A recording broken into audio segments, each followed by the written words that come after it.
depuis 3 ans. C'est pour ça que j'ai voulu être présidente de cette qualité pour entamer, continuer la transformation du contrôle qualité.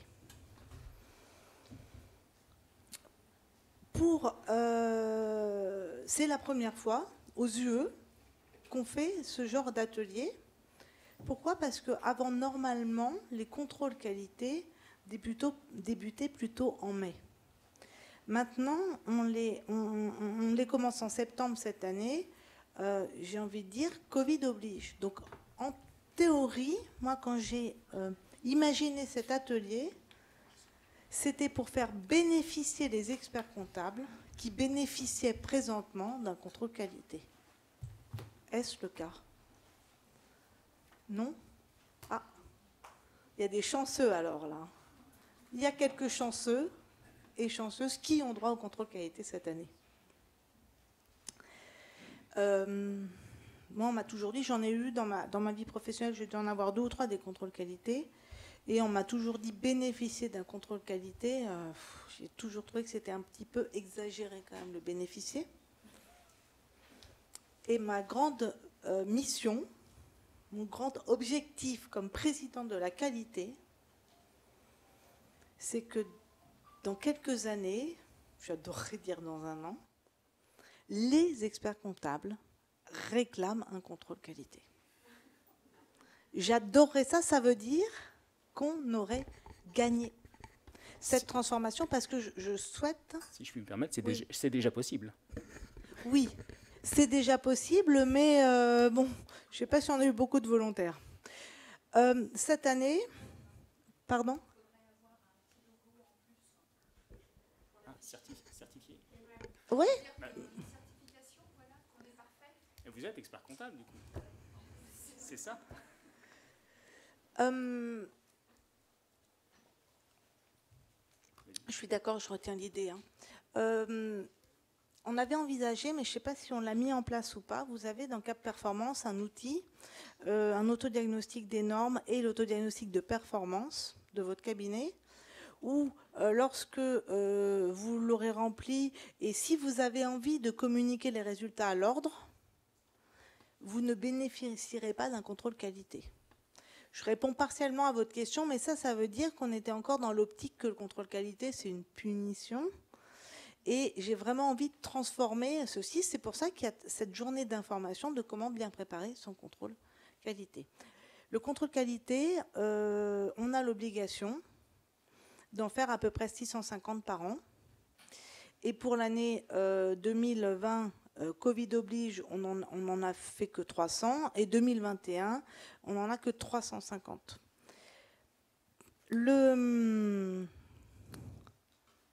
Ah, ça marche pas là-haut. Hein. On a un blême. Si, ça marche. Ah oui, pardon. Si. Ah oui, oui. En fait, je suis mal mise là. En fait, il est trop petit le slide, je vois rien. Je râle déjà. Ah, cool. J'ai voulu commencer par le commencement, qui est de se dire d'où ça vient ce contrôle qualité. Donc, ça confère à l'ordre, par l'article 31 de l'ordonnance de 45, que le conseil régional a seule qualité pour surveiller dans sa circonscription l'exercice ou tout ou partie de la profession d'expert comptable. Qui est contrôlé? Tout le monde. Tous les experts comptables, personnes physiques, sont contrôlés. Il y a 6300 experts comptables Paris-Île-de-France. Donc on comprend qu'à raison de 650 contrôles par an, en théorie, on est contrôlé tous les 10 ans.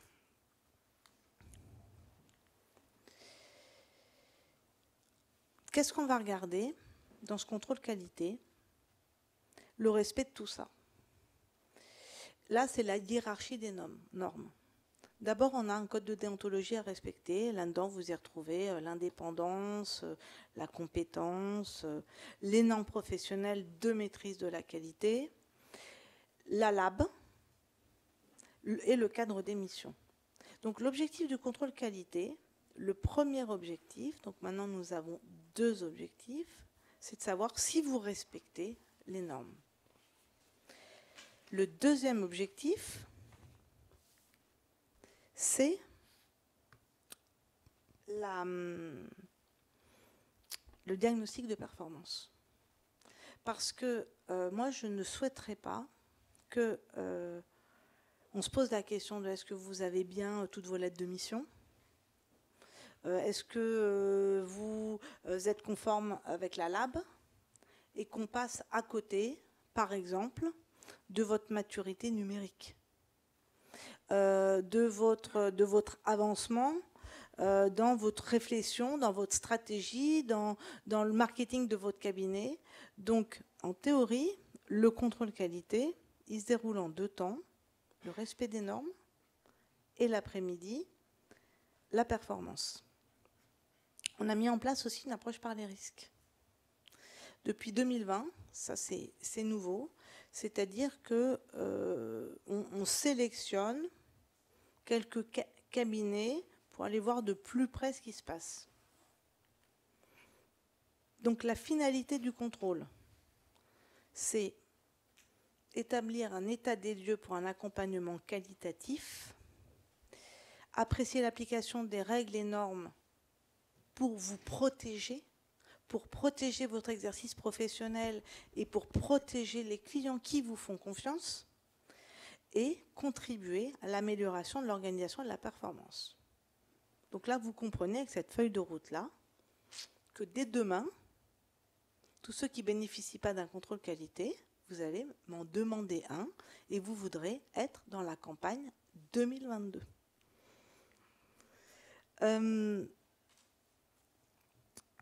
Il y a des points de contrôle lab, c'est-à-dire que ça, vous le savez, il faut savoir identifier le client. Donc ça, concrètement parlant, est-ce que vous avez la pièce d'identité du client ? Ça s'adresse surtout donc aux entreprises où parfois on n'a jamais vu le dirigeant. Toutes vos entreprises clientes où vous ne connaissez pas le dirigeant, vous ne l'avez jamais vu, moi j'ai envie de dire, c'est pas tip-top. Et il y a une nouvelle obligation, c'est les bénéficiaires effectifs. Vous savez qu'aujourd'hui, vous pouvez les trouver sur le site du Conseil supérieur de l'ordre. Mise en place de procédures et de mesures de contrôle interne, là, c'est le manuel qualité. Manuel d'organisation du cabinet. Et la vigilance à l'égard des opérations réalisées par le client. Je faisais partie des groupes de travail sur l'ARPEC, qui est la gestion des risques dans le cadre du contrôle lab. Et il y avait des questions du genre, est-ce que chez vos clients, il y a des tubes transfrontalières ? Donc si chez vos clients, il y a des tubes transfrontalières, il pourrait avoir un gros risque lab. Je ne pense pas, ça m'a fait rire, parce que qui a des tubes transfrontalières ? Bon, c'est pas grave. Évidemment, la documentation dans votre dossier de travail et les histoires de formation. On va revenir à tout ceci après. Donc, le déroulement du contrôle, pour ceux qui sont là et qui ont un contrôle en ce moment, vous avez reçu un questionnaire préparatoire à nous remplir. C'est moi ou c'est toi qui dois dire ça, là ? On avait dit que c'était toi ? Parce que moi, je vais tout dire, là, Fabien. Ah, ok. Un questionnaire préparatoire que vous avez dû remplir. En théorie, vous nous l'avez déjà envoyé. En pratique, pour les retardataires, on attendra bien jusqu'au 20 septembre. Après, on sera moins sympa. Oui. Alors pourquoi je dis on sera moins sympa ? Parce qu'en fait, je ne vous ai peut-être pas dit la philosophie et le nouveau regard pour le contrôle qualité. Je ne sais pas si vous avez assisté hier à la conférence sur l'ECF. Et il y a un nouveau regard de l'administration fiscale, en fait. Et j'ai ressenti que c'est ce que je mettais en place au contrôle qualité. C'est-à-dire, donc, l'administration fiscale, elle est conciliante, sympathique, bienveillante. Donc, on parle de la fameuse relation de confiance pour tous ceux qui rentrent dans le jeu. Et puis, pour ceux qui ne respectent rien, qui sont, entre guillemets, des voyous, là, c'est beaucoup moins drôle avec l'administration fiscale. C'est exactement ça que je veux mettre en place au contrôle qualité. C'est-à-dire que on est là, donc un contrôleur vient dans votre cabinet, il vous aide, il regarde avec vous si vous avez par exemple votre lettre de mission. La lettre de mission, c'est le nerf de la guerre.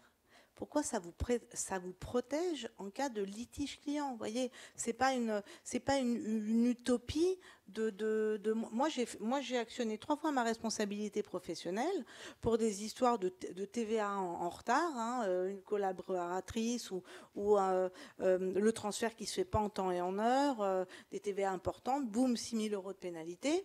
La première chose que m'a demandé, comme j'ai demandé une remise gracieuse à l'administration, on sait tous le faire, que je n'ai pas eu parce que 1 ou 2 ans auparavant, c'était le client qui, lui, avait oublié de faire un truc. Et la deuxième fois, aujourd'hui, l'administration fiscale, elle ne nous fait pas de cadeau. En bref, j'ai fait jouer ma responsabilité civile. J'ai pris en charge les pénalités pour le client. Le premier truc qu'on me demande, c'est la lettre de mission.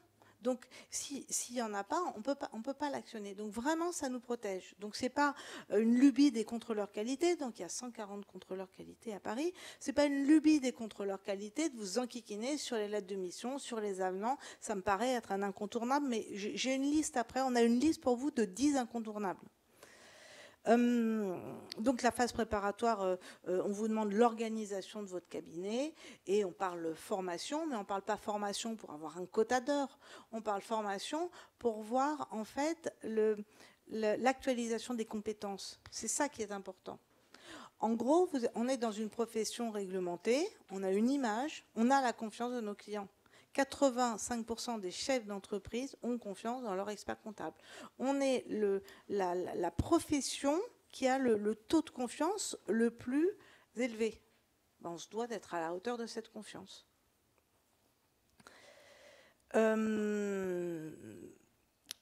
Donc vous, au niveau... Ah oui. Vous aviez une formation qui a été proposée pour préparer ce contrôle, mais elle n'a pas eu beaucoup de succès, c'était en plein Covid. C'est pour ça que je repropose une formation là en septembre. Je pense que tous les ans, on va animer cette formation pour vous préparer au contrôle qualité. Donc vous avez reçu un questionnaire, vous devez le remplir, nous le renvoyer. Tu veux... Après, merci Virginie. Donc l'idée, c'est effectivement de redescendre un peu ces différentes phases préparatoires pour vous expliquer un peu comment se déroule le contrôle, comment ça se passe avec le contrôleur, qu'est-ce qu'on va regarder, qu'est-ce qu'on demande. Virginie a insisté dessus et j'insiste aussi également, c'est-à-dire que donc moi en tant que... je ne me suis pas présenté, c'est effectivement Fabien Bolchi, expert comptable, contrôleur qualité depuis quelques années. Et l'idée, c'est vrai que quand on arrive dans les cabinets pour les contrôler, on est là d'un point de vue confraternel pour aider le confrère, en tous les cas pas pour le sanctionner, comme il peut y avoir dans certains autres contrôles que l'on peut connaître dans la profession. Nous, on est là vraiment pour... voilà. L'objectif même du contrôle qualité, c'est de s'assurer que le cabinet et l'expert comptable respectent les normes, les règles, et que ce qu'il pense être appliqué dans son cabinet, puisque lorsque vous répondez au questionnaire, vous répondez de bonne foi que vous appliquez bien ci, que vous avez bien le manuel, que vous avez bien ci, les lettres de mission, que toutes les lettres de mission sont là, que vous avez toutes les pièces justificatives, etc. Mais qu'après, dans les faits, on sait bien que des fois, c'est pas toujours comme ça. Donc l'objectif, c'est de s'assurer que ce que l'on dit dans le questionnaire préparatoire, dans l'organisation du cabinet, c'est de s'assurer par un autre contrôle, on a 2 contrôles, un contrôle structurel et un contrôle technique, que dans la vraie vie, que sur le terrain, que dans les dossiers, eh bien, on retrouve bien ce que vous avez dit et que ça respecte bien les règles. Le questionnaire préparatoire que certains ont dû recevoir et remplir, l'idée, c'est ni plus ni moins, c'est le préparatoire au contrôle, c'est permettre au contrôleur, en fait, de connaître votre cabinet avant d'arriver le matin et puis de découvrir un peu comment vous êtes organisé, est-ce qu'on s'est bien déplacé au bon endroit. Peut-être qu'il y a plusieurs cabinets, il y a un établissement principal, un établissement secondaire, on n'a peut-être pas été au bon, etc. C'est connaître l'environnement dans lequel le contrôleur va arriver et c'est une première étape pour que vous aussi, vous posiez des questions pour savoir, par rapport aux règles, est-ce que je suis en règle? On me pose une question, tiens, un manuel, j'ai jamais entendu parler de manuel, qu'est-ce que c'est que cette histoire? Bon, voilà, ça vous permet aussi, vous, de faire un tour d'horizon et parfois de vous remettre en question par rapport à ce que vous pensez faire, à ce que vous faites, et puis par rapport à ce que précisent les normes. Alors, dans le questionnaire préparatoire, vous avez plusieurs grandes catégories qui étaient présentées juste avant. La première, c'est l'organisation du cabinet, et c'est l'idée de dire, pour le cabinet, comment est-ce qu'il est organisé, qui sont les associés, qui sont les experts comptables inscrits, est-ce qu'il y a des filiales, est-ce qu'il y a d'autres structures. On vous demande un peu tous les mandats que vous détenez dans des sociétés, dans d'autres sociétés d'expertise comptable, dans d'autres sociétés. Est-ce que la société a des parts dans d'autres cabinets, etc. On vous demande les lieux d'exercice, parce que ça, c'est aussi important, puisque les lieux d'exercice, alors sauf si vous avez 2 lieux qui sont vraiment en termes d'organisation, 2 cabinets qui sont en termes d'organisation strictement identiques, etc. Mais a priori, on vous demande les autres lieux, puisque l'idée, c'est que le contrôleur se déplace dans chacun des lieux. Là aussi, vous avez la structure, l'organisation structurelle du cabinet qui dit voilà comment ça se passe, on a un manuel, on a des collaborateurs, on a tel type de mission, etc. Et puis après, vous avez 2 cabinets, 2 lieux qui peuvent finalement s'avérer être différents en termes d'organisation et que les dossiers ne sont pas forcément tenus aussi bien dans un cabinet que dans l'autre. Et donc l'idée, c'est d'aller contrôler cela. Ça, c'est la vue d'ensemble de l'organisation du cabinet. Ensuite, vous avez une question qui concerne le personnel. Alors, ce n'est pas une question, c'est simplement lister le personnel, lister les collaborateurs que vous avez dans votre cabinet. Là encore, le principe, c'est de voir un peu combien vous avez de collaborateurs, dans quelle nature de tâches ils interviennent, donc comptable, social, juridique, etc. Voir un peu le personnel technique que vous avez, les différents niveaux. Et donc ça, c'est des choses qui sont assez simples à remplir. Le questionnaire préparatoire, il est assez simple à remplir. Il peut paraître long, mais en tous les cas, il est assez simple. Est-ce que vous avez, est-ce que vous n'avez pas? Là, on vous demande des informations sur les collaborateurs. Bon, a priori, vous les avez. Et du coup, donc, cette histoire de personnel pardon. Encore là. Donc, le personnel, là aussi, c'est pour que nous, en tant que contrôleurs, on puisse, avant d'intervenir, avoir cette vue d'ensemble et pouvoir se poser des questions, anticiper des questions. Parce qu'il y a effectivement une chose qu'on n'a pas forcément précisée, mais en général, en fonction de la taille des cabinets, le contrôle se déroule en une journée. D'accord. Après, s'il y a plusieurs lieux, on va se déplacer sur les autres lieux, donc ça nécessitera souvent une demi-journée ou une journée de plus en fonction. Mais ça se déroule sur une journée, donc vous imaginez bien que si le contrôleur il découvre tous les pages que vous avez remplies du questionnaire préparatoire, etc., ou le cabinet, parce qu'il n'y aurait pas eu ce questionnaire préparatoire, ça perdrait un petit peu de temps sur la journée. Alors je sais que certains aiment bien faire des déjeuners plus longs pour faire passer la journée, pour se dire que le contrôleur n'aura pas le temps de tout voir et qu'à la fin, il dira que ça ira bien. Mais en tous les cas, sur certains points, on essaie de s'avancer pour faire gagner du temps à tout le monde. Donc, personnel du cabinet, rien de spécifique. On vous demande de lister et de classer. Donc, c'est des tableaux qui sont... La norme, c'est un expert comptable pour 15 collaborateurs. La norme. Après, il y a le terrain. Alors, effectivement... En termes de la compétence, je l'ai évoqué. Voilà. L'idée, c'est... Alors, ça, c'est un point important quand même, je pense. Oui, puisque... Vous avez certaines questions qui sont sur le maintien de la compétence. Sur le maintien de la compétence, un point important, on l'a rappelé ici, pas de quota obligatoire d'heures de formation. Alors ça, on peut peut-être s'arrêter 2 minutes dessus. Mais trop souvent, il y a encore beaucoup d'experts comptables qui considèrent qu'on a une obligation de 40 heures de formation à faire tous les ans, ce qui n'est pas vrai, ce qui n'est plus vrai en tous les cas depuis un certain nombre d'années. On n'a pas d'heures de formation obligatoire à suivre minimum. Il faut le savoir. Dans certains questionnaires préparatoires, j'ai vu l'expert comptable, donc avez-vous suivi des formations? Oui, combien d'heures? 40 heures. Donc on voit bien effectivement qu'il se dit au moins comme ça il verra que je respecte la norme. Mais non, il n'y a pas de quota, donc c'est important. Alors pour faire un peu de pub, vous avez un guide sur la formation.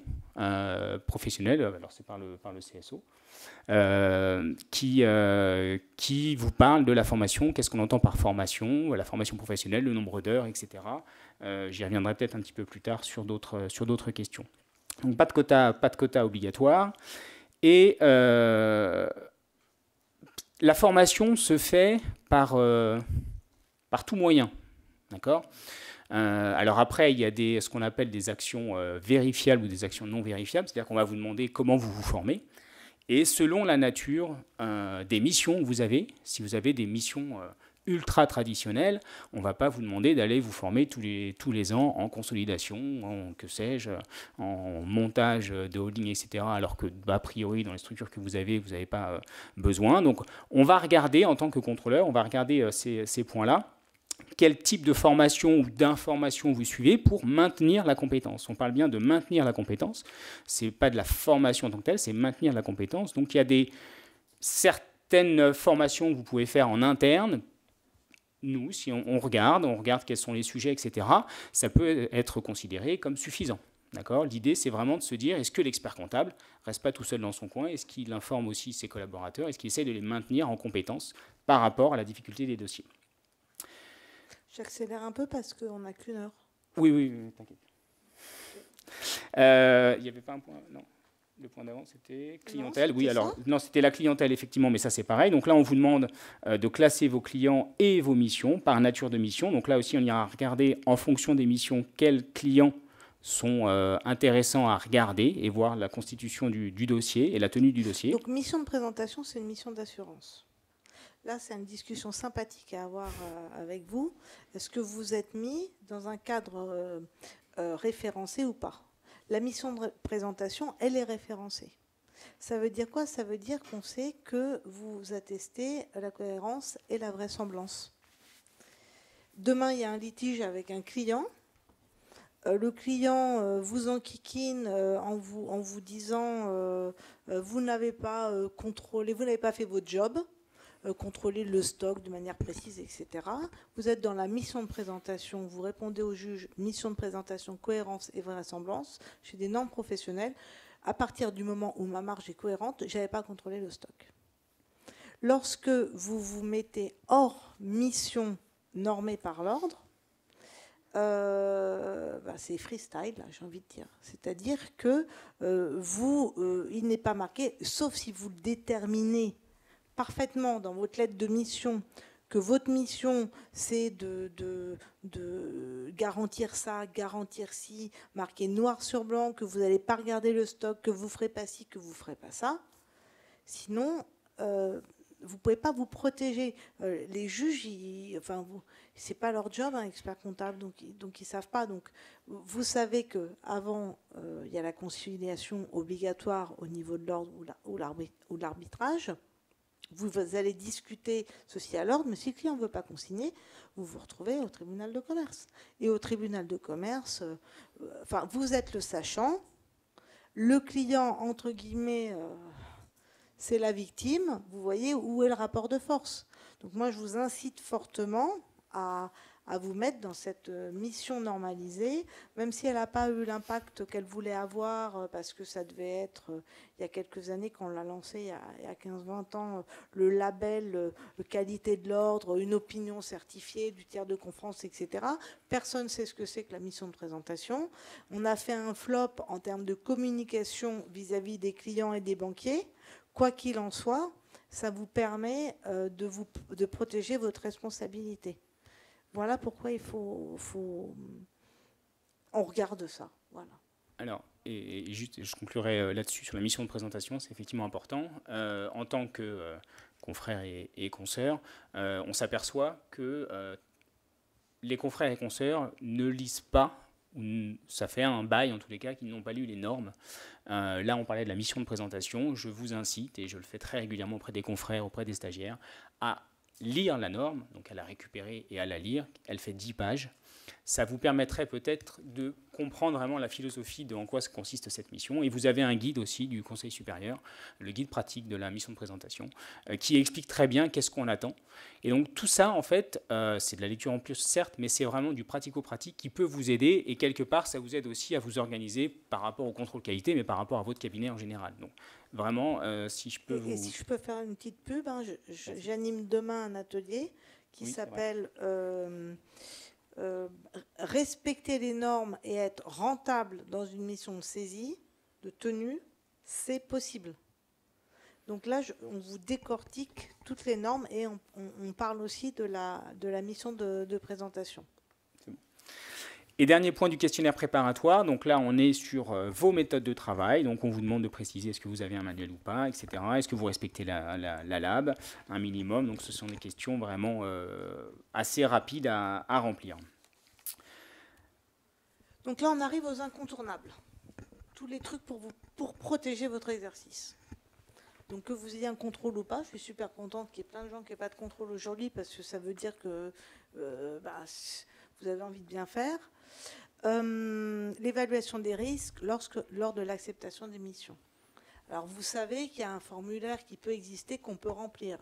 Moi j'ai eu un contrôle qualité il y a 10 ans, on m'a dit vous n'avez pas ce truc. Bon, je suis sortie du contrôle qualité, je l'ai mis sur tous les dossiers. Mais bon. Et donc, je ne devrais pas dire ça. De manière intelligente, évidemment qu'on n'accepte pas n'importe quel client. Bien évidemment. On le sait tous. On est tous super professionnels. Je ne sais pas si vous avez... Alors, je vais stigmatiser des activités comme, par exemple, des boîtes de nuit. Je ne sais pas si vous avez des forains. Je ne sais pas si vous avez des kebabs. Je ne sais pas si... Alors, bien évidemment, il existe des dossiers qui ne sont pas dangereux. Mais ceux-là, on le sait tous, ils sont dangereux. Et souvent, on ne les prend pas. Donc c'est ça, en fait, l'évaluation des risques, c'est accepter la mission. C'est ça qu'on doit faire. Quand on a face à nous, au premier rendez-vous, voire au deuxième, qu'on discute, on fait présentation, quand on a face à nous la personne qui n'est pas le gérant sur le cabis. Pourquoi on n'a pas le gérant? Alors, bon, ça peut être une grosse boîte, c'est le DAF, mais à un moment donné... On croise le dirigeant. Donc pourquoi on ne connaît pas le dirigeant? Bon, bah ça, c'est des missions. Alors, en tant qu'ex-président de la commission de répression de l'exercice illégal, moi, j'étais parfois un peu harcelée par Tracfin qui me disait vous, les experts comptables, les déclarations de soupçons, il y en a 10 par an, gna, gna, gna, gna, vous ne faites pas le job. Et moi, je leur répondais mais allez voir les illégaux.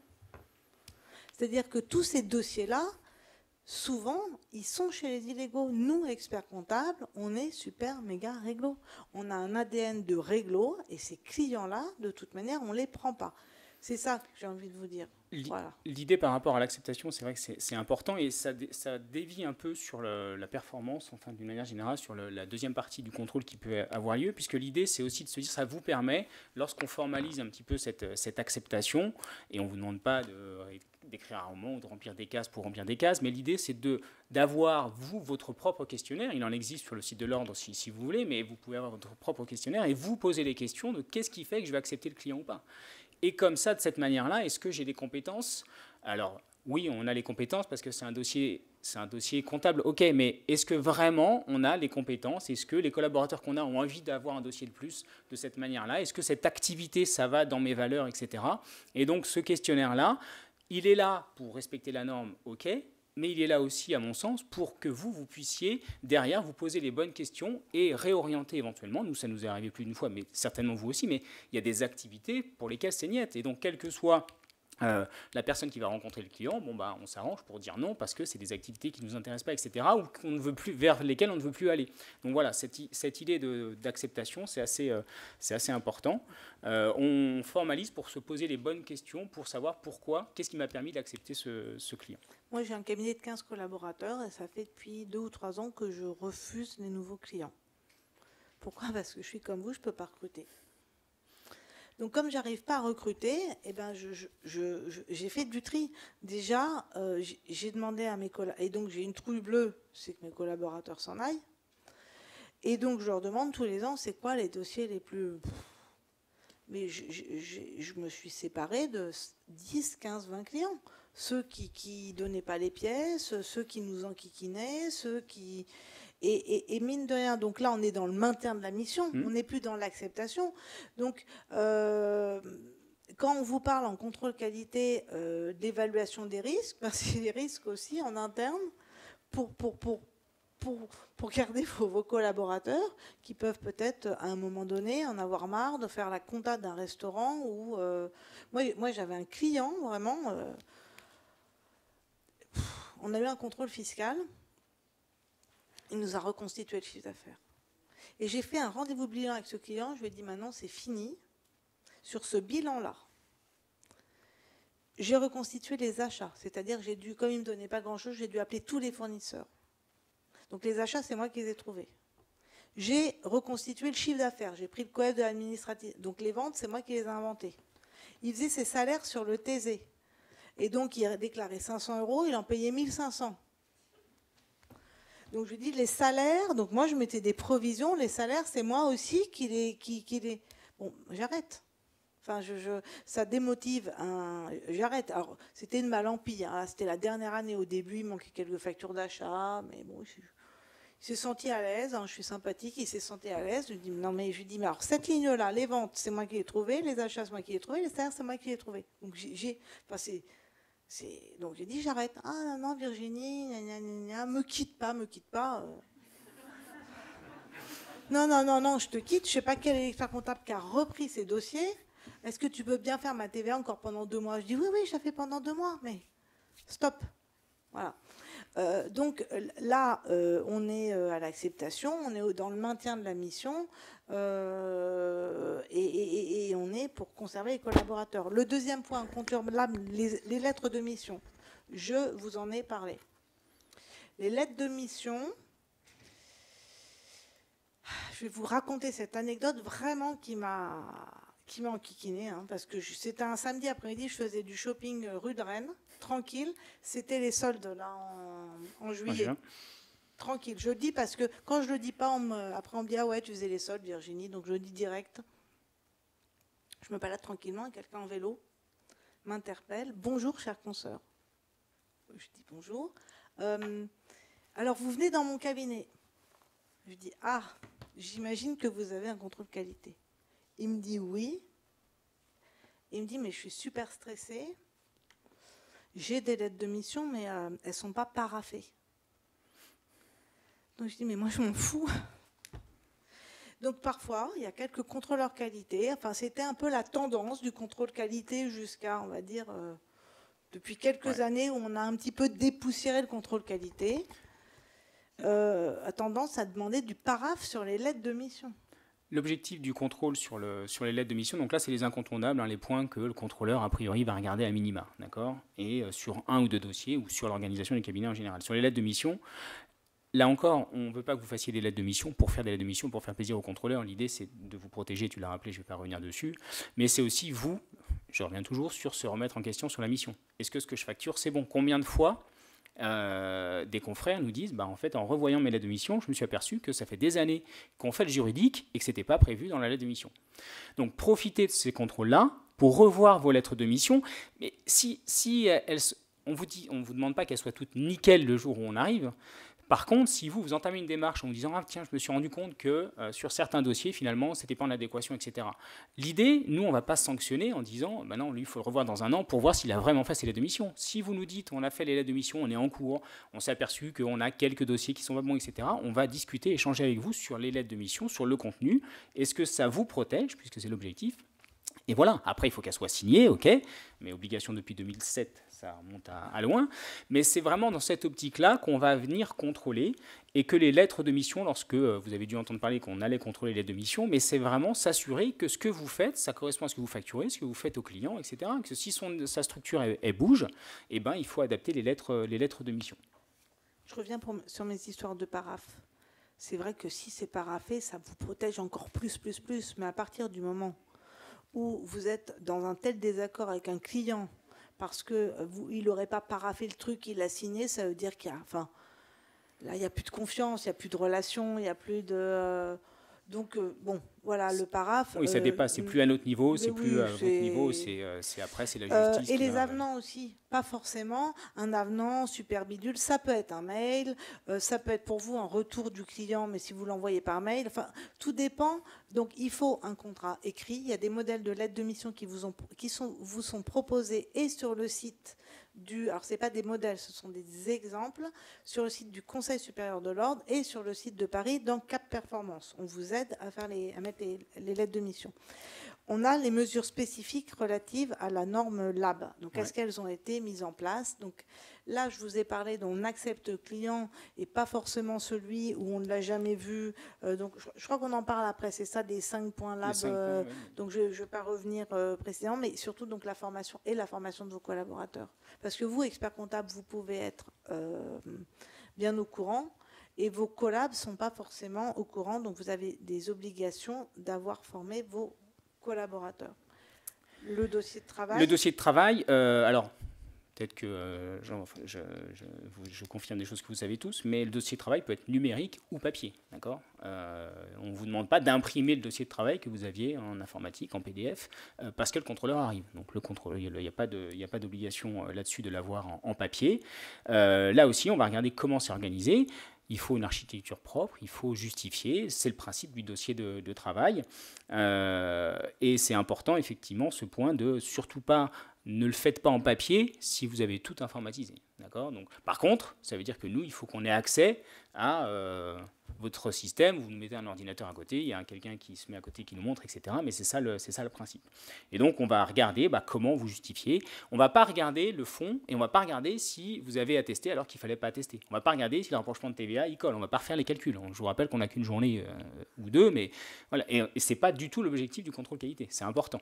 D'accord. On ne va pas voir le fond, on va regarder vraiment la forme. Si ça, notre organisation doit permettre que nos travaux, à la fin, ça nous permet d'arriver à l'opinion qu'on aurait dû émettre. C'est-à-dire qu'on ne dise pas on atteste sans observation, sans rien, et qu'en fait, finalement, il y a tellement un gros problème dans le dossier qu'il aurait fallu surtout refuser d'attester. C'est ça l'idée. D'accord. Donc dans le dossier de travail, il faut que ça se reflète. Et nous, on va le voir au travers des contrôles et des justifications et de l'organisation du dossier de travail. Alors là, on est dans la... Là, en fait, tu t'adresses à des experts comptables qui sont des vrais experts comptables. Il existe, j'ai envie de dire, des faux experts comptables, ceux que j'appelle les couvreurs d'exercice illégal. Donc, je vais vous donner une petite, un petit exemple. Hein. J'ai accompagné une contrôleuse qualité parce que elle ne comprenait pas ce qui se passait sur le dossier. C'était au mois de janvier. Et je vais avec elle, je l'accompagne. Déjà, donc c'est un bureau secondaire. Elle n'avait pas vraiment de bureau attitré. On arrive, on veut le code Wi-Fi. Elle ne connaît pas le code Wi-Fi. En bref, elle ne connaît rien. On voit bien qu'elle ne vient jamais dans ce bureau secondaire. A priori, elle connaissait les clients de son bureau principal, mais le bureau secondaire, elle ne savait rien. On prend au hasard 2 dossiers. Et je lui demande quel est le nom du dirigeant. Quelle activité? Elle me dit crêperie, je crois. Et moi, j'avais tapé sur mon iPhone et j'ai vu que c'était un kebab.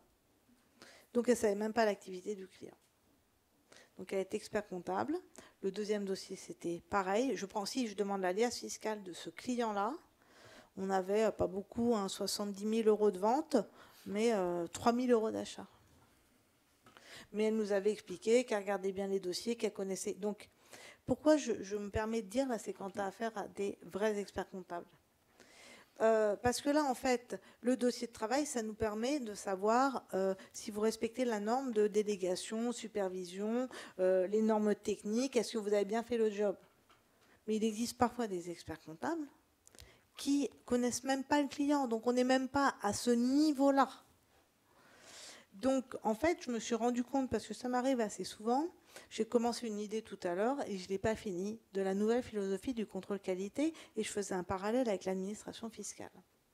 Donc, j'ai 2 catégories d'experts comptables. Donc, la première catégorie, ceux qui sont dans cette salle, qui préparent bien leur contrôle et ceux qui se préparent pour les contrôles à venir.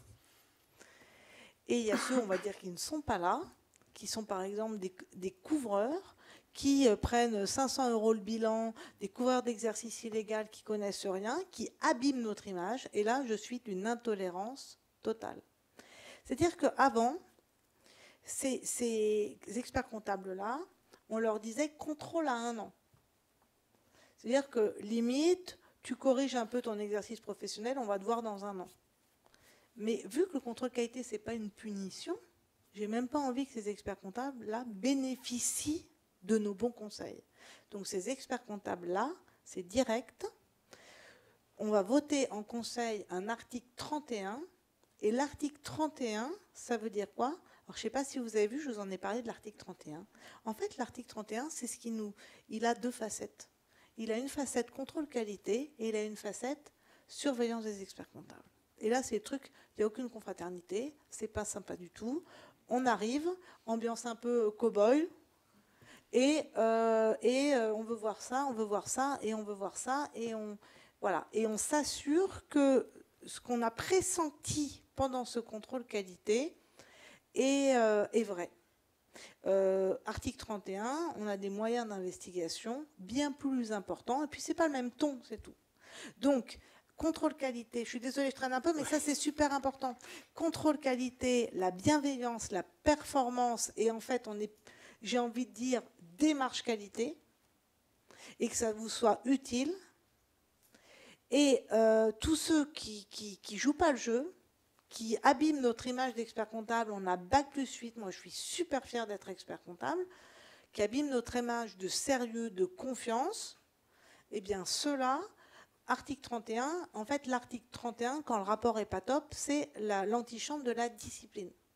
Alors moi j'ai fait des articles 31, j'ai siégé en discipline, donc je connais tout le process, donc je ne veux même pas qu'on perde du temps avec des contrôleurs qui reviennent dans 1 an. Il n'y a pas une chance en plus. Voilà ce que je voulais vous dire sur la philosophie. Et donc, je vais arrêter. Donc, les dossiers de travail, c'est évidemment pour les experts comptables qui sont normaux comme nous et qui font bien le job. Sinon, après, quand on en est à se demander qui est le client, vous pensez bien que le dossier de travail, c'est plus la question. Dans les incontournables... Les incontournables, effectivement. Les suivants, alors le secret professionnel. Donc l'idée, c'est que les collaborateurs, vous avez le secret professionnel, ok. Pour les collaborateurs, le plus simple, c'est de mettre une mention dans le contrat de travail. C'est un exemple qui est donné. Sinon, vous avez les normes qui prévoient aussi de signer une déclaration d'indépendance. Alors là, les documents, je crois qu'ils sont disponibles sur la plateforme du questionnaire préparatoire. Donc vous avez les modèles que vous pouvez faire remplir à vos collaborateurs. C'est de parler à vos collaborateurs aussi un peu des règles sur le secret professionnel, sur l'indépendance, etc. Les règles confraternelles sont connues et appliquées lors de la reprise d'un dossier. Bon, faut plus citer le code des devoirs professionnels, je crois que c'était ça. C'est l'article 163 maintenant. Mise à jour des compétences de l'expert comptable et des collaborateurs régulières. Donc ça fait partie des points que l'on va vérifier. L'expert comptable fait rapport pour toutes les missions. Là, vous savez que pour la mission de présentation, vous avez un rapport qui est normé, qui est défini, qui est le même pour toutes les entreprises dès lors qu'on fait une mission de présentation, c'est l'attestation. D'accord ? Donc là, vous avez un modèle qui existe, vous le reprenez et Donc si vous n'êtes pas dans la mission de présentation, vous avez l'obligation d'avoir un compte rendu d'une mission, un état qui fait rapport. Voilà. Et donc là où on insiste, c'est que le rapport fait rapport. Il n'y a aucune forme, il n'y a aucune taille du rapport, il n'y a aucune forme, un mail, un écrit, des notes à vous. Il n'y a pas de formalisme en tant que tel pour toutes les autres missions qui ne sont pas normées. Vous faites rapport. Ça peut être un compte-rendu d'entretien téléphonique que vous avez fait avec votre client. Mais l'idée, c'est de faire rapport et surtout s'il y a des points, mais là c'est pour vous couvrir et je ne vais pas m'étendre plus, mais s'il y a quoi que ce soit avec votre client, eh ben, vous lui écrivez les choses à lui dire. Mais vous faites, vous, votre synthèse à vous de votre côté. Les missions spécifiques, missions de présentation notamment, vous avez l'attestation que l'on doit trouver dans les comptes, devant les comptes. Vous savez, l'attestation, j'atteste que les comptes sont cohérents, vraisemblants, en fonction de je ne sais pas quoi. Les procédures du cabinet sont écrites. Là, on est dans l'organisation du cabinet, la NPMQ, maîtrise de la qualité. L'idée, c'est d'écrire les procédures du cabinet. Vous les écrivez là encore comme vous voulez. On ne vous demande pas de faire un roman. Alors, vous avez un site, on reviendra juste après, qui vous permet de faire votre manuel. Mais la forme du manuel, c'est celle que vous souhaitez. Si c'est des slides, si c'est des diapositives, si c'est des puces, si c'est des fiches. Du cabinet, par exemple, en termes d'informatique, vos mesures de sauvegarde, qui fait quoi? Ça, enfin, c'est pas pour nous, contrôleurs, vous le faites, c'est pour vous. Demain, vous avez une cyberattaque, vous vous rendez compte que vous n'avez rien de sauvegardé. Donc, on écrit la procédure pour savoir effectivement comment ça se passe. Des histoires d'assurance aussi. Je t'interromps. Est-ce que vous êtes assuré pour toutes vos missions? Alors, quand on est dans le contrat de l'ordre, par Vespirène, on est assuré de tout. Quand on n'est pas dans le contrat de l'ordre, moi, j'ai au moins profité de ça dans le contrôle, les contrôles qualité que j'ai eus. Je disais à mon assureur, bon, voilà, j'ai un contrôle qualité, j'ai besoin d'avoir une attestation des seuils de métaux, des seuils, est-ce que je suis assuré pour tout, etc., etc. Ben, ça fait du bien de temps en temps de savoir qu'on est bien assuré sur tout.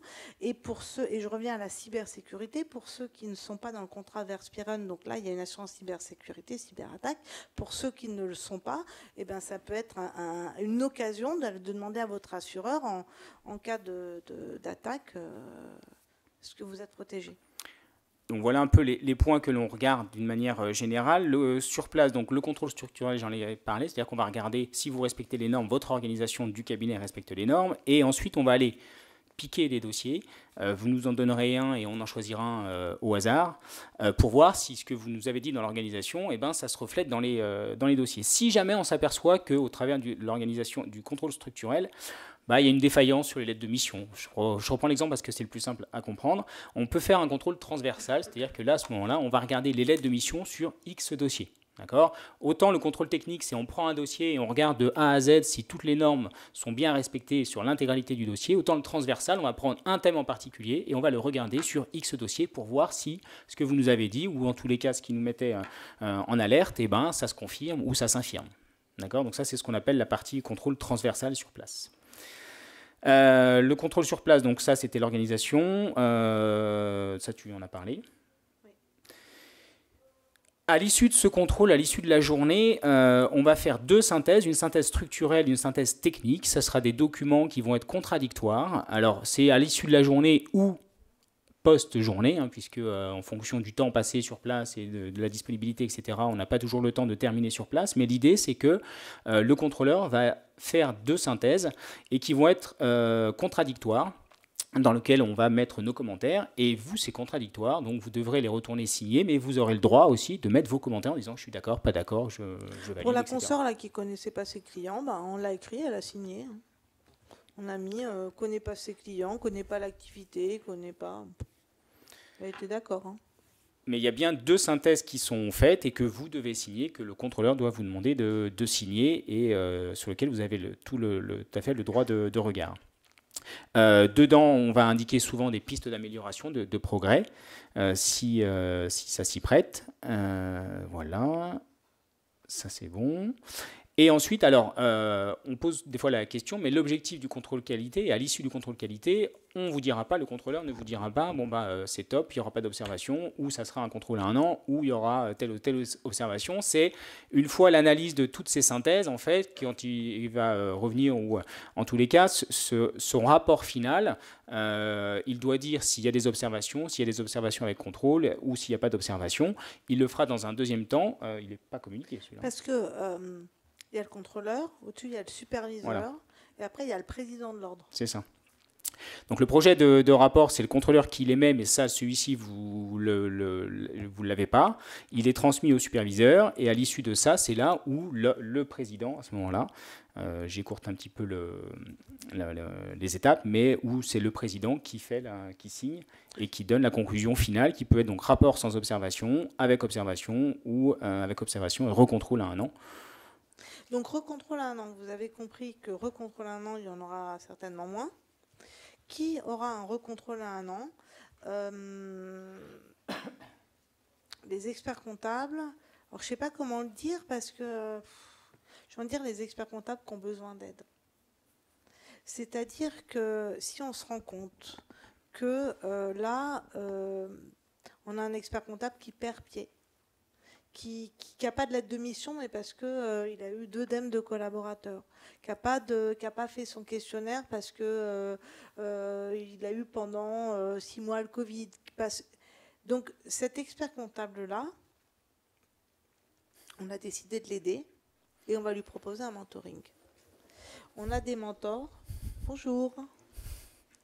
On a des mentors que nous avons sélectionnés, que nous allons former et qui vont proposer d'accompagner ces experts comptables-là qui se seront un peu perdus. Et on reviendra dans un an pour voir si l'aide qu'on a mis en place, donc cette aide de l'ordre, avec un contrôleur qualité formé pour faire cette démarche-là de soutien, si ça a fonctionné. Je me suis longtemps interrogée sur est-ce qu'on fait recontrôle un an ou pas. Je sais qu'il faut qu'on avance, mais j'ai quand même envie de le dire. Je trouve qu'il faut le faire parce que j'aurais peur que l'expert comptable, du coup, il lâche en cours de route. J'ai envie d'être la méchante, entre guillemets, malgré elle, malgré lui, qui est ce soutien, et on sait que dans un an, on fait l'état des lieux. Donc, voilà le nouveau contrôle qualité qui est plutôt, vous comprenez, une démarche qualité. Il y a une lettre conclusive, et après, l'après-midi, on a la performance du cabinet. C'est ça. C'est ça. Donc on vous a demandé de remplir un questionnaire. Normalement, il y avait l'adresse, etc. Enfin, un autodiagnostic, performance 360, et dont les résultats. Donc, vous avez un plan d'action et vous avez un rapport qui est fait, dont le résultat doit être transmis au contrôleur. Là encore, c'est pour qu'il puisse l'avoir en anticipation, prendre connaissance. Et cet objectif de ce questionnaire, c'est de parler un peu avec vous et le contrôleur de votre organisation, de votre stratégie, vos ressources humaines, etc. C'est d'échanger. Le marketing, vous avez un site internet, vous avez un compte LinkedIn, votre maturité numérique, là vous échangez. Et là, c'est un échange de bonnes pratiques et c'est ça qui se passe l'après-midi. Donc ça ne sert à rien de faire un déjeuner de 4 heures, vous allez louper le meilleur, qui est en fait cette discussion sur votre cabinet et la performance. Il est rare d'échanger avec quelqu'un sur la performance de son cabinet, sur tout ceci. Je ne sais pas, ceux qui ont un contrôle, là, vous l'avez rempli, l'autodiagnostic de performance? Vous l'avez fait déjà? Oui? C'est pas mal, non? Voilà. Ouais. Donc l'après-midi, on discute de ça. Et pour rappel, pour précision, le contrôle qualité ne porte pas dessus, d'accord? Donc, oui, n'ayez pas peur de dire des choses, n'ayez pas peur de dire que vous êtes mauvais sur certains points, etc. Sauf si c'est contraire aux normes. Mais ce que je veux dire, c'est qu'il ne faut pas hésiter à montrer éventuellement là où vous sentez vos faiblesses, parce que ça peut être l'occasion d'échanger, puisque parmi les objectifs et les buts du contrôle qualité, c'est aussi permettre aux confrères, des fois confrères, consoeurs, qui sont seuls, d'échanger avec l'ordre, avec les instances, et d'avoir quelqu'un qui peut discuter avec eux, parce que ce n'est pas toujours évident quand on est seul au cabinet. Donc ça, c'est cette deuxième partie. Donc les rapports, observation, sans observation, etc., ne portent pas là-dessus. C'est pas parce que vous n'aurez jamais une observation parce que vous n'avez pas de site internet. Ça n'a rien à voir. Le rapport, c'est la première partie du contrôle, c'est les normes, pas la performance.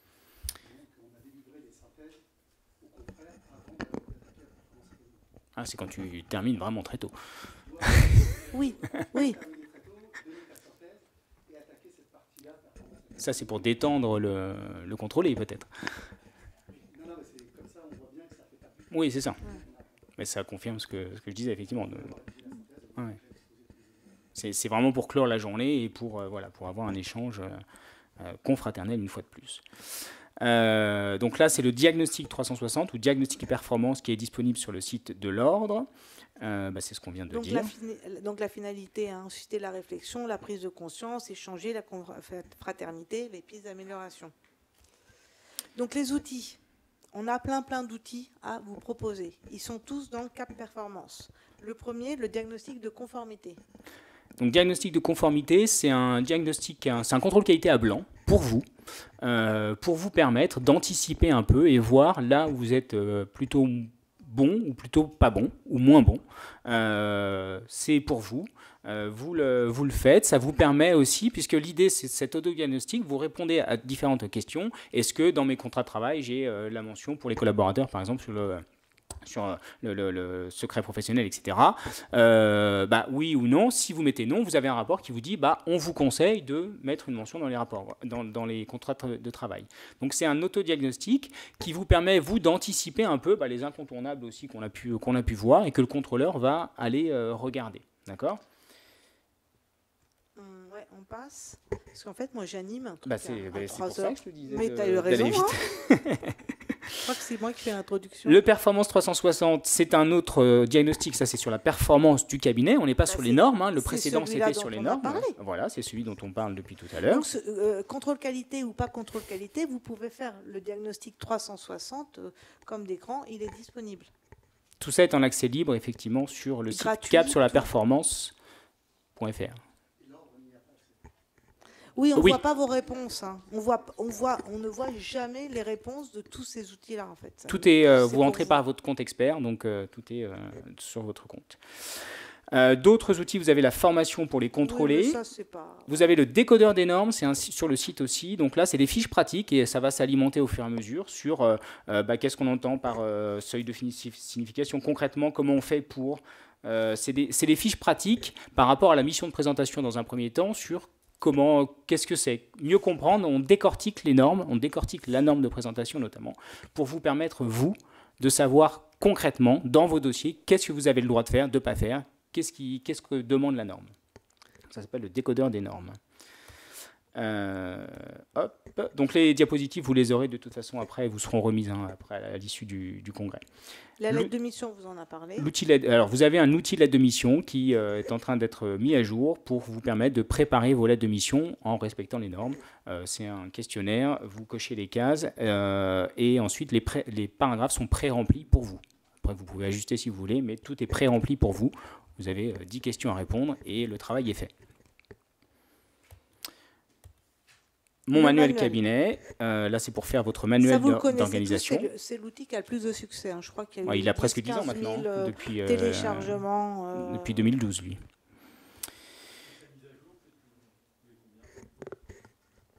Alors, la dernière mise à jour, je crois que c'était... Parce qu'en fait, il est lié aussi avec la partie CNCC, enfin CRCC, ça devait dater de l'année dernière, je crois. Et après, c'est vrai que ça fait partie, avec les nouvelles normes qui arrivent, etc., il faut qu'on remette à jour régulièrement, mais après, ça passe en commission et tout ça. Donc, mais si vous n'aviez pas de manuel, si vous passez par ça déjà, 99%, vous le retrouverez, hein, voire 100%, puisqu'après, au niveau de l'ordre, ça n'a pas tellement bougé depuis la dernière fois où ça a été mis à jour. Alors, nous, on met à jour le site. Alors c'est un exemple qu'on vous donne, mais vous, votre manuel, vous le mettez à jour dès que vous changez, dès que votre structure évolue. Par contre, là où vous devez le mettre à jour, si votre manuel a 10 ans, je ne dis pas qu'il faut le mettre à jour, je dis qu'il faut se poser les questions, savoir si ce que vous avez écrit dedans, c'est toujours valable. C'est, a priori, c'est bon. L'organigramme, il est peut-être plus valable. Non, en 2 ans, l'organigramme, il a peut-être changé. En fait, vous devez rédiger vos procédures. Donc là, ce que propose l'ordre, c'est un exemple de rédaction de procédure. Voilà. Maintenant, vous pouvez tout à fait le faire autrement. Pareil. C'est quelle que soit la taille du cabinet. Non, pas pareil, parce qu'on est super indulgent. Oui, parce mais que vous devez en avoir. C'est pas la peine de nous faire du blabla quand c'est vous et vous. Vous voyez, c'est ne parlez pas de la délégation, par exemple. Voilà. Dedans. Donc, vous faire un truc là, vous pouvez parler de l'informatique, la sauvegarde, enfin voilà, vos sauvegardes informatiques, tout seul ou pas tout seul. Mais la norme dit bien que si on est tout seul, on doit en avoir. On doit avoir des procédures, mais à adapter à la taille, et bien sûr. Ça fera peut-être qu'une page. Hein. Mais avec le recul, quand vous réfléchissez... Pardon ? Oui, mais il faut justement l'écrire. C'est pour vous aider à vous organiser. Finalement, il y a peut-être des choses que vous n'avez pas automatisées ou autres. Ou un collaborateur arrive, finalement, vous devez tout lui réexpliquer, etc. Donc voilà. Enfin, nous, le manuel, on le donne à chaque nouveau collaborateur. Alors, Ouais, on n'ira peut-être pas voir ça en premier, mais vous parlez de ça, il va falloir que je vous le laisse, mais vous savez qu'on a un nouvel outil à vous proposer. Déjà, c'est ce que tu as vu. il est interdit de mourir, vous le savez, et de tomber malade. Moi, je le dis à mes collabs pour la maladie. Et trêve de plaisanterie, on a Sérénité Pro. Donc c'est un logiciel qu'on vous met à disposition, tous les experts comptables, pour aller y mettre tout ce que vous voulez. C'est gratuit. Donc c'est nous, l'ordre, on a négocié avec eux, donc c'est gratuit pour vous, pas pour l'ordre. Vous pouvez y mettre, y stocker vos codes impôts.gouv. Demain, vous n'avez donné vos codes à personne. On ne peut pas faire la TVA du client, on ne peut rien faire. Votre cabinet est paralysé. Vous pouvez mettre dans Sérénité Pro tout ce que vous voulez. Si vous voulez une extension à la partie privée, là, il faudra payer pour la partie privée. Ils ont un stand ici, donc si ça vous intéresse, merci de poser cette question-là. On peut aller y stocker toutes les informations professionnelles dont on pourrait avoir besoin, les codes de la banque, si jamais vous étiez indisponible en réa, enfin bref. Comment ? Ça s'appelle comment ? Sur quel stand ? Non, vous avez un stand qui s'appelle Sérénité Pro. Il est proche des institutions, non ? Il est ouais. Il est au fond. Ouais. Voilà. Oui, vous le retrouverez, vous tapez, vous allez sur le Conseil régional de Paris, vous trouverez le Sérénité Pro. Et si jamais vous êtes perdu, et je vais en terminer comme ça, il y a des permanents super ici à l'ordre. Vous nous appelez à l'ordre. On a là-bas au fond pour le contrôle qualité Agnès, Angélique, Julien. Ils sont tous là. Je crois que vous avez les mails quand vous avez les contrôles qualité. Vous les appelez, ils vous répondent à tout. On est là pour ça. Je suis désolée, j'anime un super atelier sur la raison d'être. J'adore. Il faut que j'y aille parce que... Alors, dans le support, vous verrez, on vous parle de l'outil RGPD qui vous permet aussi... C'est à 15h30 ? Ah bah tu vois, cool. Vous avez un outil RGPD donc, qui vous permet en tous les cas de respecter les normes. Alors, vous avez 10 points. Ça vous permet de faire un diagnostic là aussi et en fonction... Bon, il faut appuyer 10 fois, voilà. Point par point, ça vous reprend les différentes actions que vous devez faire dans votre cabinet pour respecter la norme RGPD. Tout ça, c'est revu aussi au fur et à mesure parce qu'entre la CNIL et l'ordre, je crois qu'il y a eu récemment un accord. Donc tout ça, c'est revu. Ça va être mis à jour, à mon avis, prochainement. Les autres outils du Conseil régional, j'en terminerai là-dessus. Là aussi, c'est pour vous aider, puisque dans le cas du contrôle qualité, c'est pour vous aider aussi à mieux s'organiser différemment ou à connaître en tous les cas les instances. Vous avez le site Bibigeur. Alors Bibigeur, c'est quoi ce site internet ? On s'est rendu compte quand on allait dans les salons professionnels, salons d'étudiants, ce que vous voulez, c'est que quand on a des jeunes qui passent et qui cherchent un cabinet d'expertise comptable, alors on leur disait, vous allez sur l'annuaire de l'ordre. Super, méga sexy. Donc, on propose Bibigeur. Vous pouvez y mettre votre cabinet. Il y a 6300 experts comptables. On n'a que 400 ou 450 experts comptables qui sont dessus. Moi, j'ai mis mon cabinet. J'ai mis des super photos parce que j'ai envie de recruter plein de monde. Voilà, c'est une vitrine qui sert à vous mettre en avant. Bien évidemment, comme d'habitude, c'est gratuit. On a Bibuzzy. Les statistiques donc, du tableau de l'ordre, 80% des jeunes experts comptables s'installent ex nihilo. Ça veut dire que lorsqu'on ne trouve pas de collab, il y a peut-être des experts comptables qui peuvent être là à bosser pour votre cabinet en co-traitance. Je l'ai fait beaucoup ces 3-4 dernières années. Et vous avez ce site Bibuzzy, vous expliquez les compétences que vous cherchez et on vous répond. Vu le prix parce que je sais que vous allez dire la co-traitance ça coûte super cher, vu le prix des salaires, faites bien vos calculs et vous verrez que la co-traitance c'est pas si cher que ça et ça peut bien dépanner pour aussi des missions spéciales. Donc là c'est des confrères.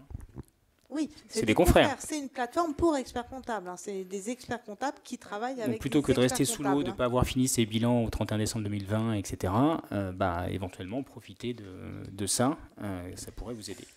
Donc là, les formations pour la transformation du cabinet, Performance Academy École, vous avez vu ce matin, j'ai animé le parcours de la transformation. Il y a plein d'ateliers qu'on vous présente. Si vous voulez aller les voir, vous allez au stand de l'ordre, vous avez tout le parcours de la transformation. Et vous pourrez en parler avec vos contrôleurs aussi de ces cursus de formation pour vous et vos collaborateurs. Tous les contrôleurs connaissent ces outils de l'ordre.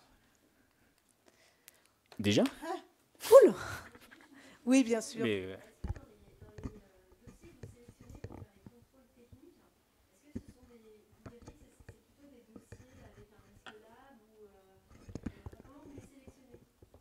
alors par rapport au lab, maintenant il y a une structure dédiée, en fait, enfin, il y a une équipe dédiée lab qui viendra pour les dossiers, pour les cabinets qui ont été considérés comme à risque.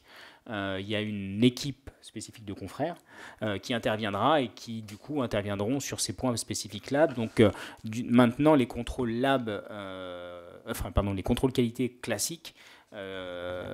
On regarde la partie lab dans les dossiers. Maintenant, s'il y a des activités qui nous paraissent atypiques et que ça représente beaucoup en termes de chiffre d'affaires, puisqu'il y a une partie où on vous demande le chiffre d'affaires par client et qu'on s'aperçoit que c'est une activité peut-être un peu tendancieuse ou à risque, on va peut-être aller contrôler ce dossier-là. Ou vous pourrez dire, tiens, éventuellement ce dossier-là, et nous on en prendra un autre. Je vous remercie de votre question parce que vous savez qu'en fin d'année dernière, fin 2020, il y avait un questionnaire lab justement à remplir. Si vous êtes censé l'avoir rempli. C'est pas avec le contrôle qualité. Hein. C'était à faire. C'était en octobre, novembre, décembre. De l'année dernière. Si vous ne l'avez pas fait, ça va enquiquiner le contrôleur qualité. De l'année d'avant. Donc, il faut aller sur le site du Conseil supérieur, je crois que ça s'appelle MALAB, et vous pouvez le remplir dès maintenant. On ne vous entend pas, excusez-moi. Avant le contrôle.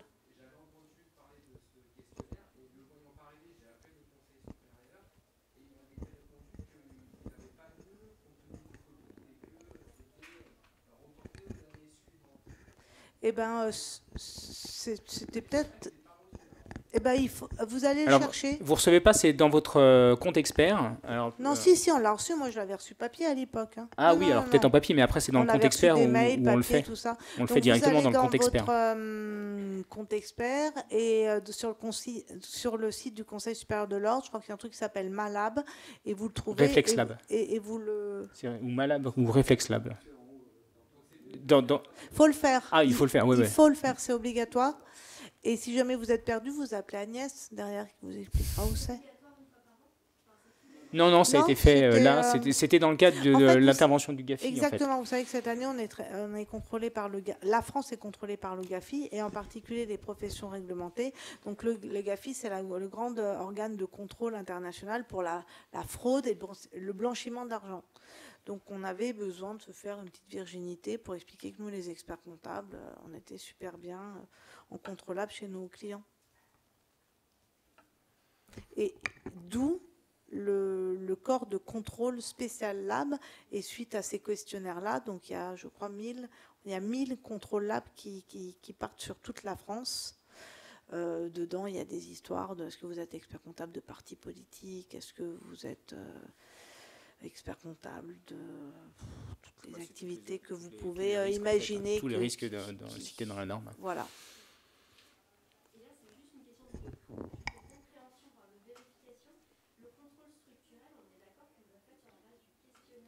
Oui, tout à fait. Oui, sur la base vous remplissez les questionnaires, on en prend connaissance et on en reparle et on vérifie un peu si vous sur avez place. Super bien rempli le contrôle structurel, on ne va pas y passer très longtemps.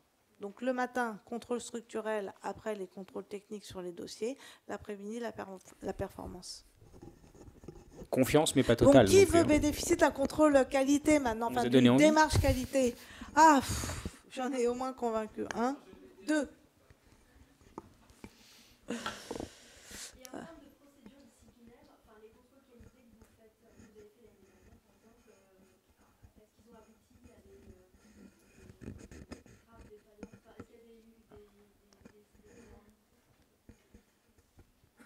Alors, sans aller peut-être jusqu'au la discipline, mais je ne me rappelle plus des statistiques. Je me souviens. Oui. Voilà. Oui. Non, parce que, Et, en fait, et même les avant, contrôles à 1 an, c'est... là, on est dans le C'est ça. avant, l'expert comptable où on avait des doutes, c'était contrôle à 1 an. Maintenant, je vous ai expliqué que c'est plus du tout contrôle à 1 an, c'est article 31. Donc là, on est entre deux systèmes. Mais il y a très peu de toute manière, il y a très peu Et les observations ne veut pas dire que d'experts demain, vous comptables allez être radié non plus. Hein. en chambre Voilà. de discipline. Enfin, C'est vraiment là pour que vous en ayez conscience. on est plutôt, 90-95% des experts comptables sont plutôt dans de la surqualité et de la surinterprétation des normes, plutôt que le contraire. J'ai un confrère que j'ai contrôlé qui me disait mais dites-moi toutes les observations que vous voulez mettre parce que moi ça m'aidera en fait. Je suis tout seul, j'ai 4 collaborateurs, je sais pas faire, c'est mon premier. Dites-moi comme ça, au moins je mettrai ça en place. Donc faut pas, là aussi c'est des en tout cas c'est des observations, mais c'est pas des sanctions où derrière vous allez plus pouvoir exercer. Vous avez d'autres questions? Oui.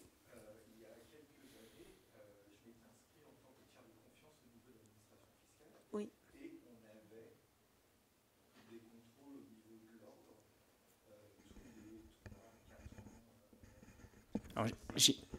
Alors ça fait partie des textes, effectivement, c'est la convention article 1149, là c'est ça oui, pour moi ça fait partie des contrôles supplémentaires, par contre je ne sais pas comment c'est organisé. C'est un peu comme des associations de gestion, etc. Et on a ceux qui sont... Pour moi les contrôles c'est plutôt l'administration fiscale. Ah bon, d'accord, ouais.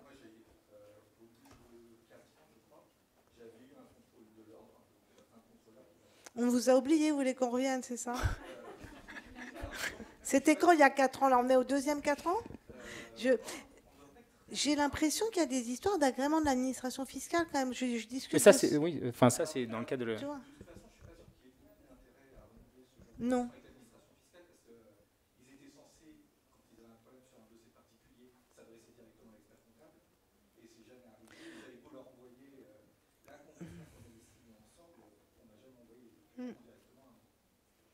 En fait, je pense que là, l'administration fiscale n'est plus du tout dans cette philosophie-là, et on est plutôt dans des histoires de CF, d'examen de conformité fiscale. Je suis d'accord. C'est une convention tripartite en plus avec je suis d'accord. Moi, je sais qu'il y a il y a des renouvellements d'agrément de l'administration fiscale pour avoir ce statut-là. D'accord, vous faites le dossier, vous renouvelez. D'accord.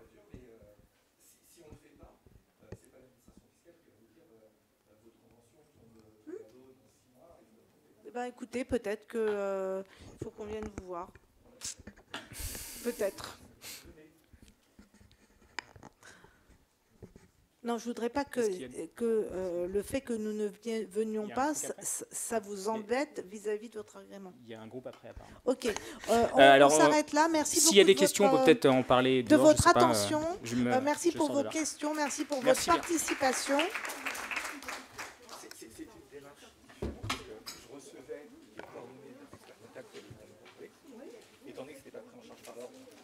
Alors, je range et on en parle dehors parce que... Hein? Ah bah oui, à la limite, mais... Ouais, d'accord, ça marche. Non,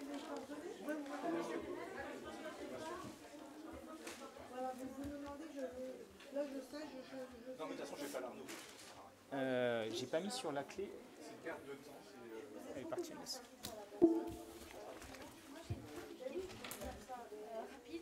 Ah oui. Je